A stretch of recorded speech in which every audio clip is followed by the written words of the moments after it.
स्वागत है आपका आज के इस एक्सप्लेनर में।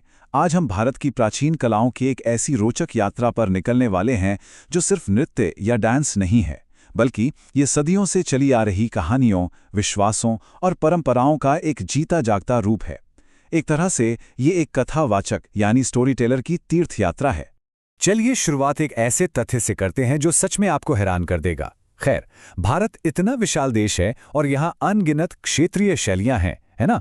पर क्या आप जानते हैं कि संगीत नाटक अकादमी आधिकारिक तौर पर केवल 8, जी हाँ, ठीक 8 शास्त्रीय नृत्यों को ही मान्यता देती है। बस यही 8? तो आज का हमारा ये सफर कुछ इस तरह आगे बढ़ेगा। सबसे पहले हम देखेंगे 8 एंशिएंट क्लासिकल डांसेस, फिर सेक्रेड रूट्स एंड टेम्पल्स, उसके बाद मास्क्स, मैजिक एंड केरला, फिर चलेंगे डिवोशन इन द ईस्ट की तरफ, और अंत में बात करेंगे northern story tellers of Kathak की। तो चलिए अपने पहले पड़ाव से शुरुआत करते हैं। 8 एंशिएंट क्लासिकल डांसेस, देखते हैं ये कहाँ से आते हैं। अगर आप इस लिस्ट पर ध्यान दें तो आपको हमारे देश की भौगोलिक विविधता साफ नजर आएगी। ये एक बेसिक चीट शीट की तरह है। देखिए, तमिलनाडु से भरतनाट्यम आता है। केरला एक अकेला ऐसा राज्य है जहां से 2 क्लासिकल डांसेस आते हैं, कथकली और मोहिनीअट्टम। आंध्र प्रदेश में कुचिपुड़ी का जन्म हुआ और ओडिशा में ओडिसी का। फिर थोड़ा नॉर्थ ईस्ट चलते हैं तो असम से आता है सत्रिया और मणिपुर से मणिपुरी, और आखिर में नॉर्थ इंडिया खासकर उत्तर प्रदेश से आता है कथक। अब आगे बढ़ते हैं हमारे दूसरे हिस्से की तरफ, सेक्रेड रूट्स एंड टेम्पल्स। जानते हैं इनकी आध्यात्मिक शुरुआत के बारे में। समय के पैमाने पर इन कलाओं का अंतर देखिए, आप दंग रह जाएंगे।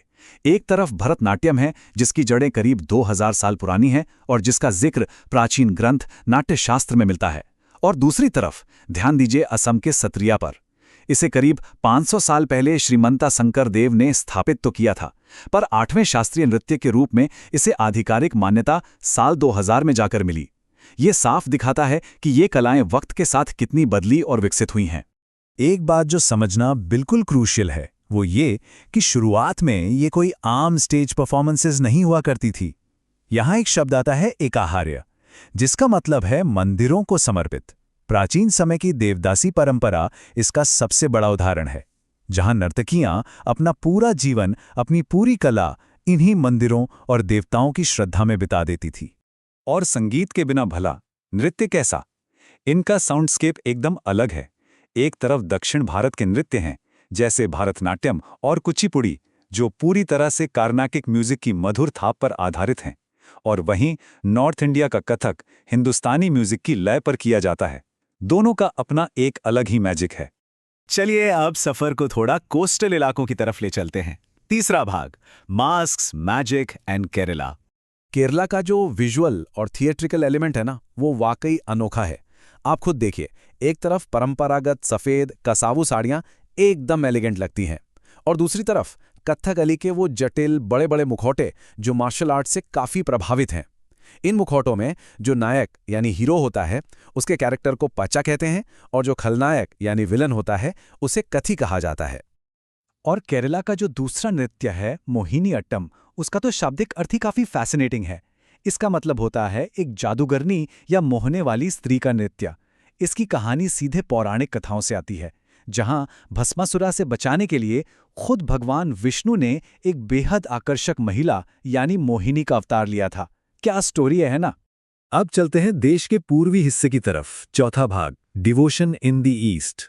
ओडिशा में भगवान जगन्नाथ को समर्पित ओडिसी नृत्य सच में एक प्योर आध्यात्मिक रास्ते पर ले जाता है। इसकी शुरुआत एक पवित्र आह्वान से होती है जिसे मंगलाचरण कहते हैं, और इस पूरे परफॉर्मेंस का अंत होता है एक ऐसे स्टेप पर जिसे मोक्षा कहते हैं, जिसका अर्थ है अनंत मुक्ति। बेसिकली एक पूरी स्पिरिचुअल जर्नी सिर्फ डांस के जरिए।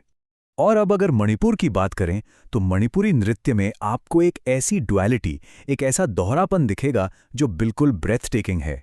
एक तरफ है जगोई शैली जो बेहद शांत और ग्रेसफुलनेस से भरी हुई फीमेल परंपरा है, और उसके ठीक ऑपोजिट है चोलुम, जो पुरुषों की मार्शल आर्ट्स परंपरा को दर्शाता है, एकदम विगरस और एनर्जी से भरा हुआ। और अब हम पहुंच गए हैं अपने 5वें और आखिरी भाग पर, northern story tellers of Kathak.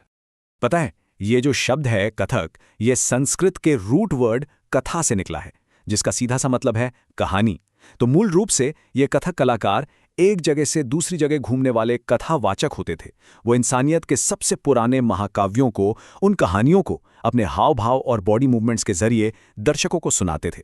और उस वक्त, क्योंकि आज की तरह कोई बड़े फॉर्मल डांस स्कूल्स या इंस्टीट्यूशंस तो होते नहीं थे, इसलिए इन स्टोरी टेलर्स ने इस कला के राज और इसकी बारीकियां अपने ही घरों के अंदर अगली पीढ़ी को सिखानी शुरू कर दी।